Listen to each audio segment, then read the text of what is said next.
عن سهل بن سعد الساعدي رضي الله عنه قال: شهدت من رسول الله صلى الله عليه وسلم مجلسا وصف فيه الجنة حتى انتهى، ثم قال في آخر حديثه: فيها ما لا عين رأت ولا أذن سمعت ولا خطر على قلب بشر، ثم قرأ هاتين الآيتين: تتجافى جنوبهم عن المضاجع يدعون ربهم خوفا وطمعا ومما رزقناهم ينفقون، فلا تعلم نفس ما أخفي لهم من قرة أعين جزاء بما كانوا يعملون. رواه مسلم. وعن أبي هريرة رضي الله عنه قال: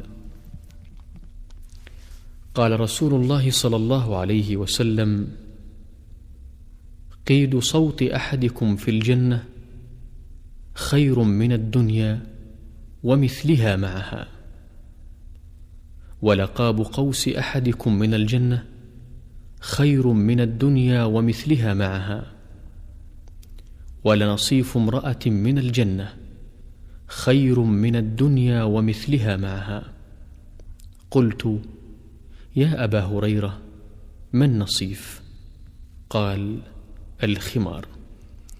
رواه أحمد بإسناد جيد، والبخاري ولفظه أن رسول الله صلى الله عليه وسلم قال: لقاب قوس في الجنة خير مما تطلع عليه الشمس.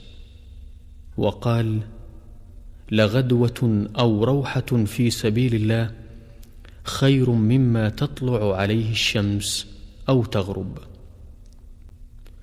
ورواه الترمذي وصححه ولفظه: قال رسول الله صلى الله عليه وسلم: وموضع صوت في الجنة خير من الدنيا وما فيها، واقرأوا إن شئتم: فمن زحزح عن النار وأدخل الجنة فقد فاز، وما الحياة الدنيا إلا متاع الغرور.